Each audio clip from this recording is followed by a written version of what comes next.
आज हम बात करेंगे कॉजेज ऑफ फ्रैक्चर्स। तो कॉजेज ऑफ फ्रैक्चर्स क्या होता है, देखिए, breaks in bones can occur from falls, trauma और एज और result of kick to the body. Bone का ब्रेक होने का कारण पता है क्या क्या होता है? कहीं से गिर जाना, ठीक है, उसके बाद में ट्रॉमा या बॉडी पे किक मारना, ठीक है। तो इसकी वजह से बोन में ब्रेक हो जाता है, जिसको हम फ्रैक्चर बोलते हैं। उसके बाद में है a child's bone heal much faster than an adult's bone. जो बच्चे का बोन होता है वह जल्दी हील होता है देन एडल्ट्स, ठीक है। उसके बाद में है डायग्नोसिस में एक्सरेज, मैग्नेटिक रेजोनेंस इमेजिंग, जिसको हम एमआरआई बोलते हैं। उसके बाद में है कंप्यूटर टोमोग्राफी स्कैन, जिसको हम सीटी स्कैन बोलते हैं, ठीक है। उसके बाद में है इमरजेंसी मैनेजमेंट। तो इमरजेंसी मैनेजमेंट क्या है फ्रैक्चर का? तो इसमें हम एसेस करते हैं, एसेस दी 5 Ps। उसके बाद में है 5 Ps कौन कौन सा है? तो फर्स्ट में है पेन, वहाँ पे पेन हम देखेंगे पेन हो रहा है कि नहीं एरिया में। उसके बाद में है पल्स। उसके बाद में है पैलर। पैलर क्या होता है कि लुइस कलर का स्किन हो जाएगा। उसके बाद में है पैरेस्थीसिया। पैरेस्थीसिया जो होता है वहाँ का एरिया शून्य हो पड़ जाना। उसके बाद में पैरालिसिस, वो एरिया पैरालाइज हो जाएगा, ठीक है। उसके बाद में apply cold to the injured area, वहाँ पे उस एरिया पे, जिस एरिया पे इंजर्ड हुआ हो तो उस पे हम कोल्ड अप्लाई करेंगे, ओके। उसके बाद में call emergency medical services, emergency call हम करेंगे, ठीक है, मेडिकल सर्विसेज के लिए, जैसे कि एम्बुलेंस। उसके बाद में है treatment for a fracture. Fracture के लिए क्या ट्रीटमेंट है? The goal of treatment is to control the pain, promote healing, prevent complications and restore normal use of the fractured area.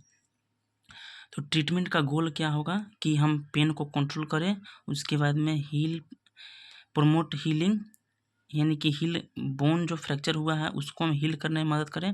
उसके बाद में प्रिवेंट कॉम्प्लिकेशंस और restore normal use of the fractured area, restore करें, ठीक है, fracture area का। उसके बाद में है स्प्लिंट और cast.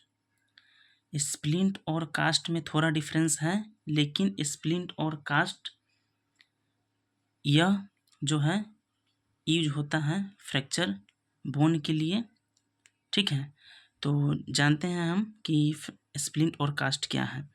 इमोबिलाइजेज the injured area to promote bone alignment and healing, to protect the injured area from motion और यूज।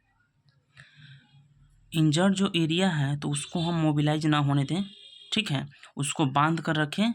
अब उसको बांध कर रखें या जो नहीं होता है गरम पट्टी, ठीक है, तो उसको भी हम गरम पट्टी के थ्रू या प्लास्टर करके उसको हम मोशन नहीं करने दें, ठीक है। तो उसको हम स्प्लिंट और कास्ट बोलते हैं। अब जो हम बोले हैं स्प्लिंट और कास्ट में थोड़ा डिफरेंस है, तो वह डिफरेंस क्या है?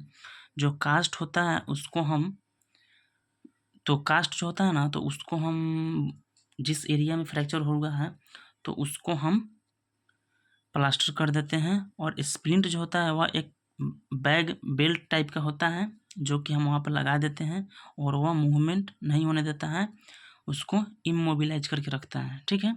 और जो कास्ट होता है उसको पूरा प्लास्टर कर देता है।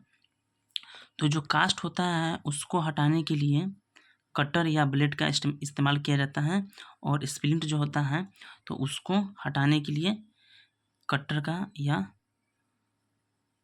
ब्लेड का इस्तेमाल नहीं किया जाता है, ठीक है।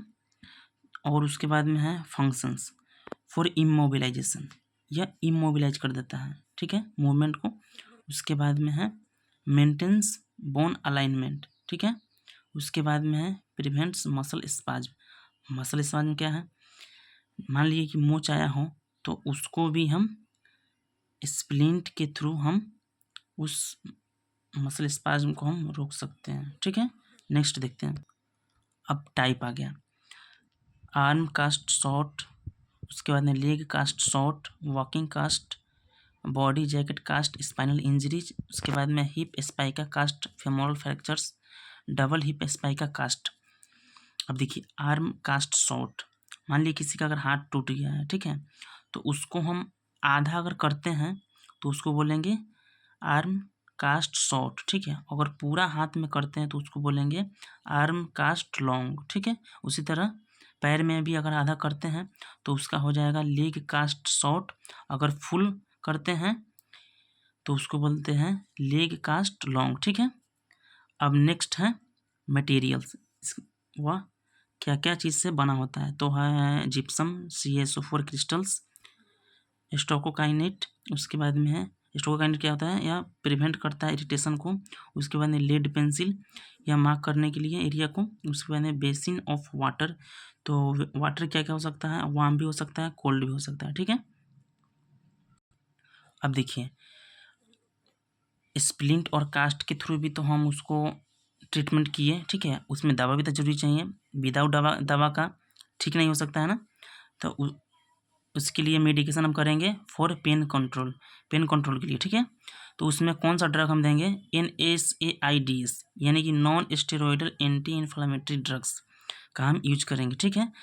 तो non steroidal anti inflammatory drug कौन कौन हो सकता है, सच एज आइबुप्रोफेन एंड अनल्जेसिक्स। अब अनल्जेसिक्स में क्या हो सकता है, एसिटामिनोफेन, ठीक है, एसिटामिनोफेन हो सकता है, such as are used to control pain and inflammation, ठीक है।